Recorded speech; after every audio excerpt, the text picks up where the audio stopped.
اب وہ بیوی بول رہی ہے جو علم کے اندر ہے، دربار میں آئی اور آنے کے بعد اس نے ایک فصیح بڑی خطبہ دیا اور خطبہ شروع ہوا بسم اللہ الرحمن الرحیم. بھائی ظاہر ہے کہ مجھے پورا خطبہ تو نہیں سنانا، چند جملے عرض کرنے ہیں آپ کی خدمت میں. بسم اللہ الرحمن الرحیم.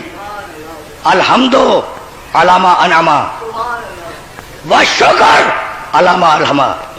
حمد و شکر ہے اس اللہ کا، اس اللہ کی حمد ہے، اس اللہ کا شکر ہے کہ نعمت نبوت کے لیے اور نعمت وحی کے لیے ہمارے گھرانے کو منتخب کیا، کسی اور گھر کو منتخب نہیں کیا.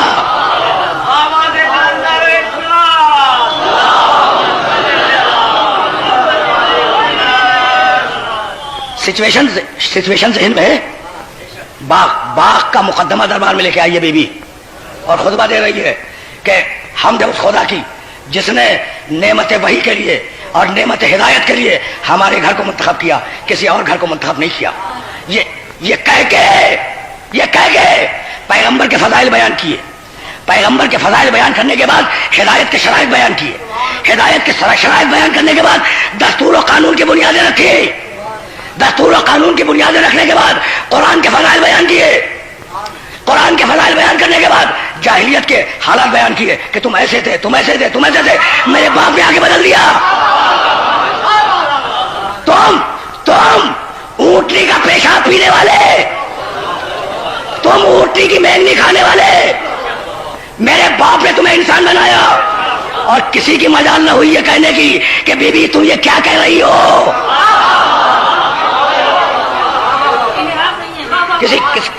کسی کی مجال نہ ہوئی ٹوکنے کی کہ بی بی تم یہ کیا کہہ رہی ہو. محمد مصطفیٰ کے فضائل بیان کیے.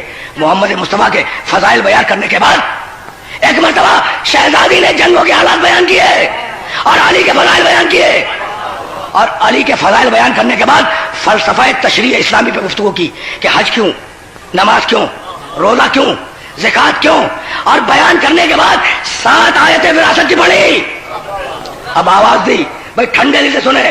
فجعل اللہ لکم الایمان تطہیرا لکم من الشرک. بی بول رہی ہے اور بھرا ہوا دربار ہے. بھائی میں آپ کی توجہات خصوصیت سے اس منزل پہ مبذول کرانا چاہ رہا ہوں. بی بی جب آئی ہے نا تو ام ایمن کے شانے پہ ہاتھ رکھ کے آئی ہے. ام ایمن کون ہے؟ کنیز. اچھا کس کی کنیز؟ رسول کی کنیز. رسول کے انتقال کے بعد وراثت میں شہزادی کو ملی ہے. اس جملے کو ذہن میں محفوظ رکھیے گا. ام ایمن رسول اسلام کی کنیز ہے. رسول اسلام کے انتقال کے بعد وراثت میں شہزادی کو منتقل ہوئی. تو ام ایمن کے کندھے پہ ہاتھ رکھ کے آئی اور خطبہ دیا فجعل اللہ لکم الایمان تطہیرا لکم من الشرک. اللہ نے ایمان کو تم پر اس لیے واجب کیا کہ تمہارے دلوں کو شرک سے طاہر کر دے. والصلاۃ تنزیہا لکم عن الکبر. اور نماز کو اس لیے واجب کیا کہ تمہارے دماغوں سے تکبر کی ہوا نکل جائے.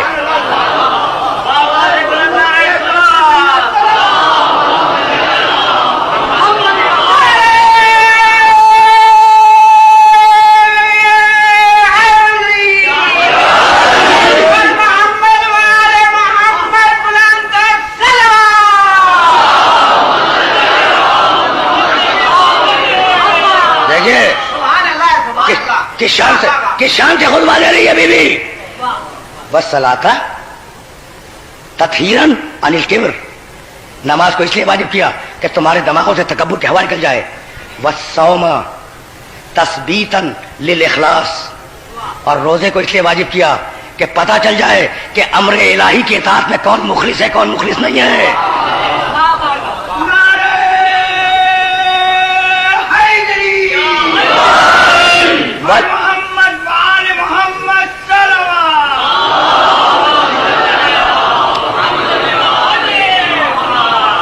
والصيام تثبيتا للاخلاص. اخلاص کو جانچنے کے لیے روزے کو واجب کیا. والزکاۃ تزکیۃ للنفس والنماء فی الرزق. اور زکات کو اس لیے واجب کیا کہ تمہارے نفوس کا تزکیہ ہو جائے اور تمہارے رزق میں برکت عطا ہو. والحج تشعیدا للدین. اور حج کو اس لیے واجب کیا کہ جب لوگ مسلمان جمع ہوں تو دین کا استحکام نگاہوں کے سامنے آ جائے. شہزادی بول رہی ہے والعدل تنسیقا للقلوب. اور عدل کو اس لیے لازم کیا معاشرے میں کہ دلوں میں محبتیں پیدا ہو جائیں. اگر کہیں نفرتیں نظر آئے سمجھو کہ معاشرے میں عدل نہیں ہے. والعدل تنسیقا للقلوب. عدل کو اس لیے واجب کیا پروردگار نے کہ معاشرے میں محبتیں پیدا ہو جائیں. طاعتنا نظاما للملہ. اور ہماری اطاعت کو اس لیے واجب کیا کہ امت میں ایک نظام پیدا ہو جائے. وامامتنا امانا من الفرقہ. اور ہماری امامت کو اس لیے واجب کیا کہ تمہارے اختلافات ختم ہو جائیں. بھائی اس جملے پر رک رہا ہوں میں. شہزادی بھرے دربار میں کہہ رہی ہے کہ اللہ نے ہماری امامت کو واجب کیا. بھرے دربار میں، بھائی دربار کی سچویشن ذہن میں ہے، صورتحال. بھرے دربار میں شہزادی کہہ رہی ہے کہ اللہ نے ہماری امامت کو واجب کیا، ہماری امامت کو واجب کیا.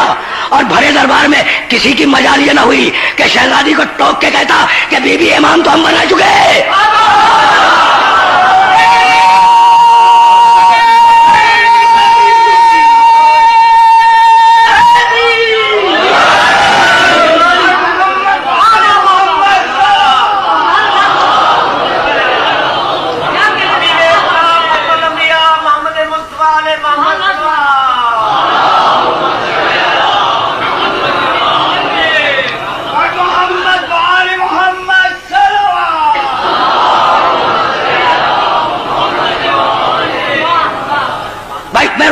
روک کے جملہ کرنا چاہتا ہوں. بھائی نماز شہود ہے، پڑھتے ہوئے آپ دیکھ سکتے ہیں، لیکن نماز کیوں واجب ہوئی؟ غیب ہے. میں نے بات کہہ دی. بھائی رکھا ہوا روزہ آپ دیکھ سکتے ہیں کہ ادھر روزہ رکھا ہوا ہے، لیکن روزہ کیوں واجب ہوا؟ یہ غیب ہے. تو بیوی کی نگاہ علم الہی کے غیب کو دیکھ رہی تھی اور بتلا رہی تھی. توجہ رہے، بتلا رہی تھی کہ بھائی روزہ اس لیے واجب ہوا، نماز اس لیے واجب ہوئی، حج اس لیے واجب ہوا، زکات اس لیے واجب ہوئی، عدل کو اس لیے واجب کیا گیا، ہماری اطاعت کو اس لیے واجب کیا گیا، اور ہماری امامت کو اس لیے واجب کیا گیا. تو جیسے ہی کہا کہ ہماری امامت کو واجب کیا گیا تو کوئی تو کہہ دیتا کہ بی بی تم یہ کیا کہہ رہی ہو، ہم امام تو بنا چکے ہیں. تو بھائی اب کچھ بات سمجھ میں آئی. شہزادی خرمے کے درختوں کا مطالبہ کرنے نہیں گئی تھی، یہی بتلانے گئی تھی کہ تمہارے بنائے ہوئے امام اور ہے، اس کے بنائے ہوئے امام اور ہے.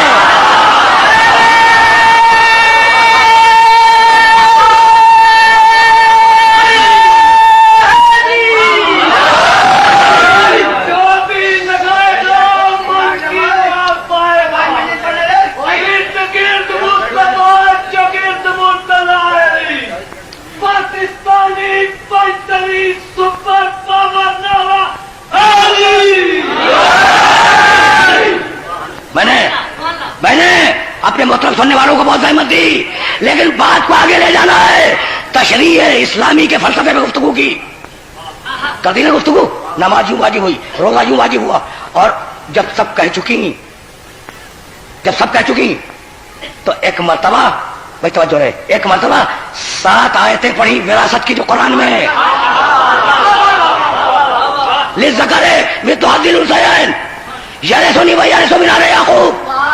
آیتوں پہ آیتیں پڑھ رہی ہیں، اور جب 7 آیتیں پڑھ لی وراثت کی تو حاکم کو مخاطب کر کے کہا کہ بھائی یہ کون سا فلسفہ ہے؟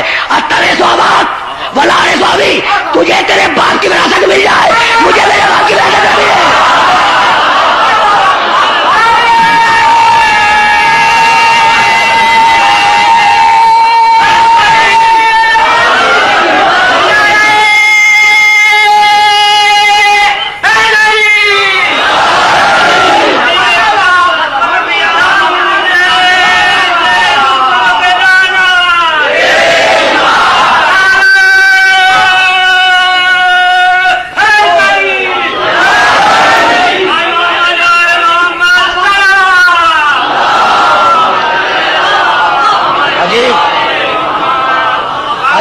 عجیب مرحلے میں گئے. اترے ثوابات، تجھے تیرے باپ کی میراث مل جائے اور مجھے میرے باپ کی میراث نہ ملے. حکومت نے کہا کہ بی بی ہم کیا کریں، آپ ہی کے باپ کی روایت ہے، مشہور ہے نا، روایت بہت مشہور ہے کہ نحنو معاشر الانبیاء